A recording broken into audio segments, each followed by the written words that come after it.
Alors, dans le cadre de la Semaine mondiale de l'entrepreneuriat, donc la CEDES a bien voulu donc nous convier en partenariat pour échanger avec les entrepreneurs, les PME, des PME sénégalaises, sur l'importance donc de l'entrepreneuriat.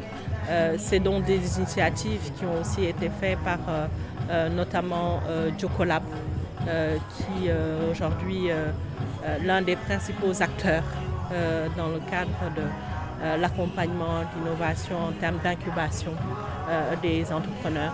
Donc c'est dans ce sens que nous sommes naturellement venus renforcer donc cet atelier pour échanger sur les problématiques liées donc au développement des petites et moyennes entreprises, mais aussi échanger sur l'accompagnement qu'offre l'ADPME, qui est l'Agence de développement et d'encadrement des petites et moyennes entreprises.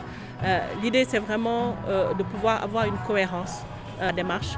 L'entrepreneuriat aujourd'hui constitue un nœud essentiel dans le cadre de la vision 2050 qui est proposée par le président de la République.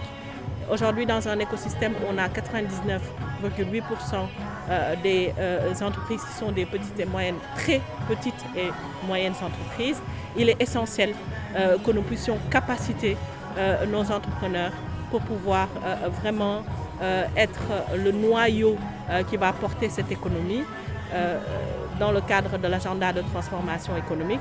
Mais il est également essentiel d'aller à l'échelle dans la création d'entreprises. Aujourd'hui, on a 400 000 entreprises qui ont été identifiées, mais c'est encore très peu si on va avoir une économie solide, dense.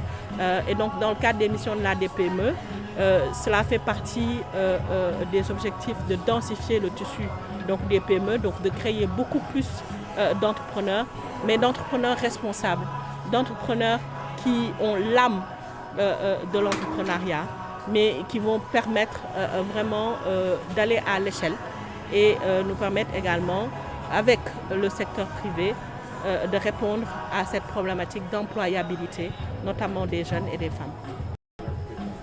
Alors il y a plusieurs initiatives, je disais tout à l'heure, il y a plusieurs initiatives aujourd'hui qui sont là pour accompagner les entrepreneurs, mais ça manque peut-être de cohérence, d'où l'idée que nous puissions nous regrouper structures d'abord étatiques, mais aussi le privé qui intervient également dans cet accompagnement pour trouver ensemble et définir ensemble le parcours de l'entrepreneur.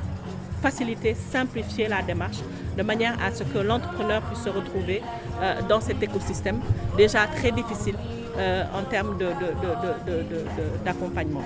Et c'est dans ce sens que l'ADPME, en tout cas en tant que porte d'entrée pour l'entrepreneur, accompagnera la PME à déjà identifier l'entrepreneur ou le futur entrepreneur, à identifier, à structurer son projet et ensuite l'accompagner dans son développement avec les différentes parties prenantes.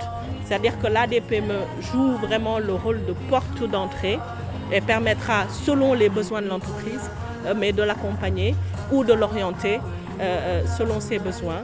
Et c'est dans ce sens-là que nous allons intervenir dans la formalisation. Aujourd'hui, l'agenda de transformation Vision 2050 prône vraiment cette formalisation de notre économie pour avoir une économie compétitive. Et l'ADPME a un programme structurant, mais de formalisation à l'échelle des entreprises. Mais je le disais, la formalisation ne sera pas juste de dire aux entreprises « venez vous formaliser parce que c'est une condition nécessaire ». Non, on va le faire de manière réfléchie, on va le faire en toute cohérence, mais surtout avec les PME. Ça va être du donnant-donnant qui va leur permettre aujourd'hui de trouver également leur compte dans le cadre de cette formalisation en essayant de faciliter au maximum donc toutes les questions liées à la fiscalité, à la couverture sociale, mais également à la facilitation des certifications et autres.